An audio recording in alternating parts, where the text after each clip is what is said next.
So welcome back. We're going to talk about zombies. Wonderful. Another interesting subject. Why are we talking about this? We're talking about happiness and fulfillment, etc. When I ask my students oftentimes to see and look around Wall Street what they see, they don't literally say these are zombies, but they also describe that these are really not awake people. The people are like coming in and out. Dead. The Walking Dead, Yeah, right? in their suits. Yeah. They're in their suits and they look tired, they look whatever, not alive, right? So we're sort of looking at the flip side of like corporate culture, a business culture, in a way that doesn't necessarily induce happiness, right? So what are your sort of takes? And maybe business school is also an example for that. I think that it is incredibly zombie-like. And, you know, we send a lot of people into investment banking. And everyone's like, oh, I'll be so happy. I'm like, with what? The lack of life you're going to lead? They're like, no, the money. I'm like, yeah, you won't have time to spend it. Like, or get married and have a wife to spend it. But, like, you will have no life outside of investment banking. And they're like, well, 2 years and then I'll go do what I want to be happy, but I'll have the money. And I'm like, I think that that's a waste of your time. I mean, unless you really love investment banking, just to get into it for money is worthless. But I think as a whole, business school kind of almost creates a zombie culture of you need to work at X company because that's what's good on the report that business school is going to put out.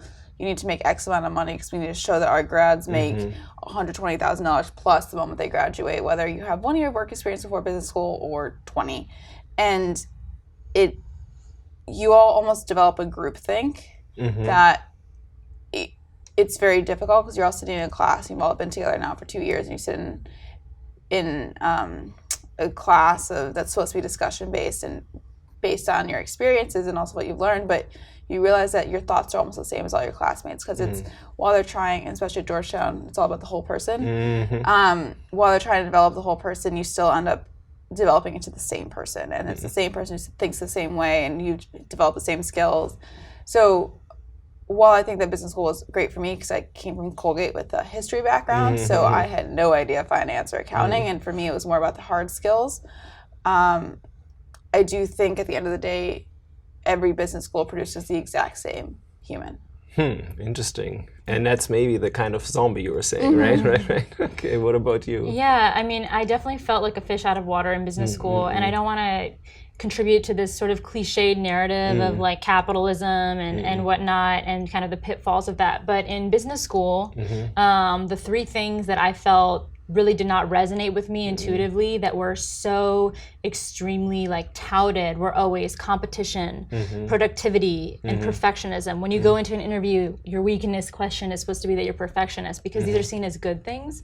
But in actuality, if you assess perfectionism, it really can lead to things like paralysis analysis. And perfectionists tend to steer away from taking risks. They do things that they know that they can create an optimal output. And what that leads to is sort of this sort of zombie-like formula for success. And then that gets them to a point where, you know, they feel completely and totally burnt out. In business school, in many ways, I think there's a Ariana Huffington quote about it, but she says, you know, we're creating the culture of burnout. The corporate culture of burnout, and that's something that you see.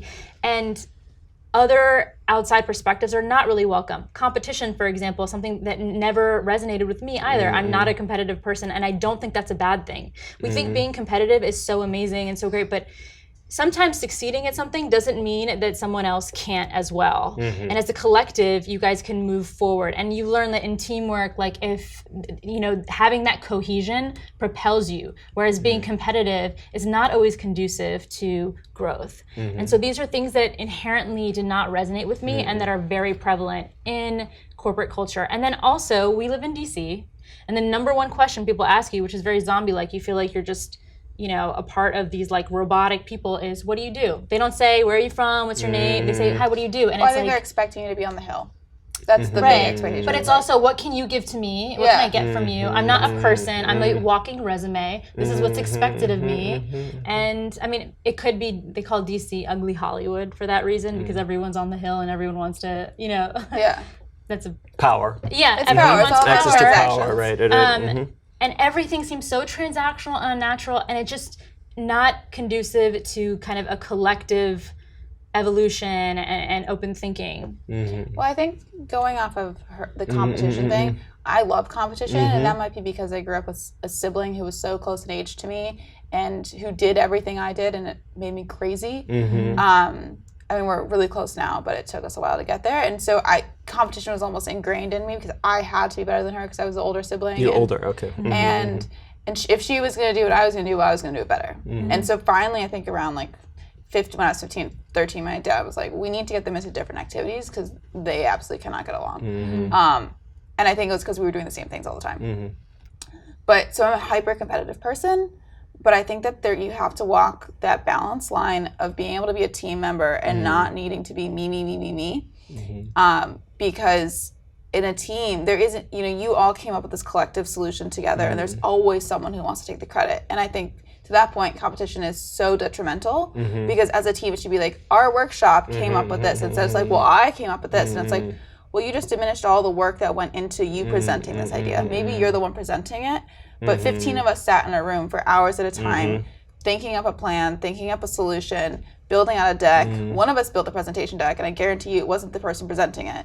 And so I think it's this idea of we need to start giving credit where credit's due instead of being competitive and looking for your next up in the hierarchy. It's being like, as a team, we did this. Because I think managers look for people who can work across the team. And the big buzzword right now is cross-functional teamwork. But it's like, you say you did that, but when push came to shove, did you give the team its due? Did you talk about the fact that you worked with these team members and you guys all came up with a solution? So I think that also creates the zombie effect because it's like you're working so hard, but one person is getting the credit. So you're fearful, right? Yeah. And this is what we found in terms of psychological safety, the drive to defend. If you're not safe, if you feel somebody else will take the credit, you're not going to give any more information or any idea in, right? You're going to withhold.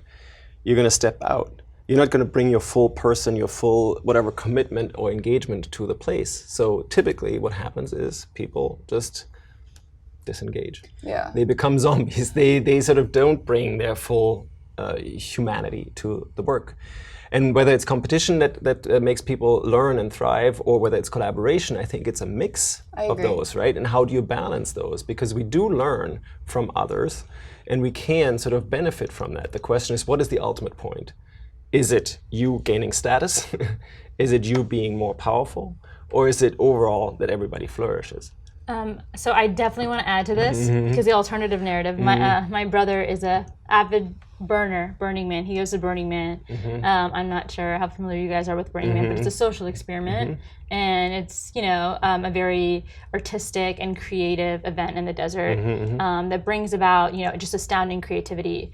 And another example of this would be like Cirque du Soleil, right? So on the flip side, I think when we can abandon our need for credit, which is not conducive to the business world. They want you need to receive that credit to move forward, which is how we've been sort of programmed to think. But when you are able to abandon that, and when you're in a system that doesn't reward you specifically getting credit, it is unbelievable what people can do. And that, so when I went to Cirque du Soleil, for example, I was like literally in shock, and I was completely sober. It was a Beatles live show, but the music, the choreography, the actual talent on stage, that took a level of certain competition to get to that point. But to see all those people working collaboratively, and then it's not like this one acrobat is getting credit for being amazing. It's like the collective together was able to produce something that was just so inspiring and let you, like on a mini scale, let you knew what was possible and what lies in the realm of possibility, and actually appeals to the better part of human nature, which is the collaboration that can go on. But the way that we're ingrained in business school to believe it's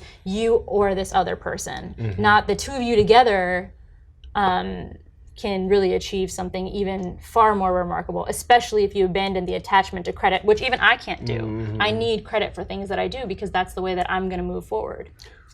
Well, I think it's acknowledgement, the need for acknowledgement, right? Exactly. It's not necessarily that you get the credit for everything, but that everybody sort of gets acknowledged as being seen, right? We call that dignity. It's like, okay, you're actually acknowledged for your contribution. And because we're social, actually we function best when we do acknowledge everyone in the group and the group for what they're doing. That's what Cirque du Soleil and others are able to do. And that's what we know from most of the high-performing teams and groups and organizations is they're able to do both, right? They acknowledge the individual and the teams and the organization organization, and they tap into that full humanity. Yeah. Unfortunately, most corporate entities, most organizations, and even the business schools that feed into that, as you're sort of witnessing and sharing, is like, oh my God, they're taking that full humanity out. Yeah. Right? They suppress it almost. Right. Is that? I think so. And I think it's funny though, because you're always assigned teams, and you don't get to pick your teams, and you're assigned a team. And at Georgetown, at least, it was 2 girls per team, and if there weren't enough girls, then it was an all-guys team, and it was 2 girls, 2 internationals, and usually 4 men, and internationals could be the girls, but it was such a programmatic sort of decision on who would be on what team, and it was like, you have to work with it. And my first team that I was assigned was phenomenal, and as a team, we worked so well together, and credit wasn't a big issue. It was like we were fluid, we got it. My next team, we had a guy who didn't believe that women should be in business school, so that was difficult. And so he was very big on credit and also not listening to women. And it was a challenge, and one I think that you could face in the workplace, so I think it was a very good learning experience.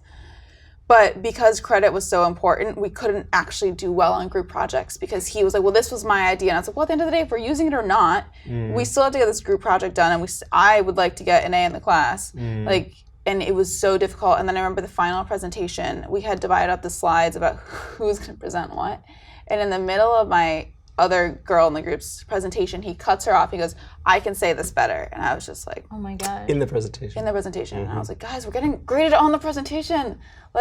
And he cut her off, and the comment was, there was no group teamwork here. And I was like, well, sorry, but we were not able to become a team ever. And I think that that's a big thing and something you have to learn, but I think it's probably what more people have is that you can't become a team because someone is the asshole. Someone is so dependent on credit and competition and being the best that teams can never actually form. So I think that when you get companies like GE or Patagonia that innovate, that create, that change things up, it's because collaboration within competition, like I'm sure that they do competitions and like Nestle does a group,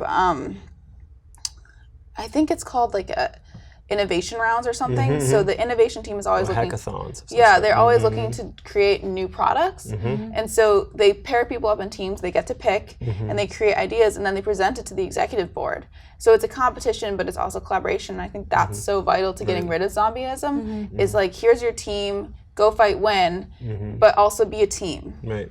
And we love games, right? We come up with games all the time, and that means we do benefit from having this kind of playful competition that is not war and killing us. So that can be healthy. That can be healthy competition, and there's healthy collaboration, right? So where do you draw the line? I think the important piece here is, yes, we want to acquire certain things, right? We want to gain knowledge, the drive to acquire here, the drive to comprehend there, and the bonding needs to be there to functioning well, and the drive to defend, right? Every time we cut out one of those things, we become less human, right? If we are only focusing on the competition, it doesn't work. If we only focus on the bonding, it does also not produce much. If we only focus on being right and comprehending the situation, we're not going to go anywhere, right? So it's all 4 of those. So it's all 4 in some way. If we are able to balance them, then we sort of become more human. Less zombie, right? And yeah, I do think it really goes back to that balance, because you do need a certain level of competition to get to that point, right? To get into Georgetown and go to business school, you have to be competitive.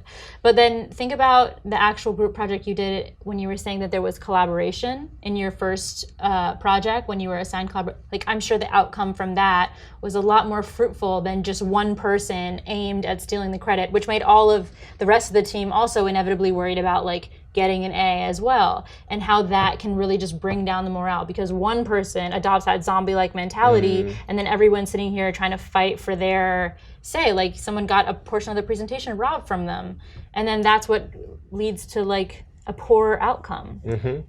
Whereas when you have that collaboration, and all of you are competitive to a degree because you're in business school, you're at Georgetown, but you're using it to your benefit, like for a better outcome. So I think that's where that balance also comes in. Right. So I want to bring in my friends here. And I just want to refer to this because this is how we typically are forced to lead life. More on the resume, right? You said, okay, in DC, but you could put New York in there, you could put London, or any of the cities. We're increasingly judged by how much we have achieved, how many lines we can put on the resume, and whatever that means, and in success terms, right? So more is better, right? And it doesn't necessarily signify anything. It could, at the best outcome, it could mean that you're also very happy and flourishing through all the kinds of activities that you put on your resume. Most oftentimes, it's something that other people expect. It's not coming from within us, right? And this balance with the bagel as a symbol, it does require a certain minimum threshold of how we can be human, where we say we do acquire the things that we need. We are able to have a bond and trusted relationships. We do have a sense and a meaning in our pursuit of whatever we are trying to do, and we need to feel safe to do so, right? So there's a minimum here, but beyond that, there's a lot of growth possibility, whether it's competitive, whether it's collaborative, it's probably both. And if we expect that and respect that, and we say, okay, you know what, there is actually balance, it's not maximizing either of those, then there seems to be a way out of the zombiness, because this is the recipe of zombiness. This is the recipe of being sort of half human, half dead, right? Half alive. So I leave you with those thoughts. They're a little bit provocative, and that's the point of this session, okay? And also asking you about where and how this fits and resonates with you. Because I ultimately think, at the end, if you have a better, clearer idea of what you actually want to achieve in life, you can manage better yourself and others.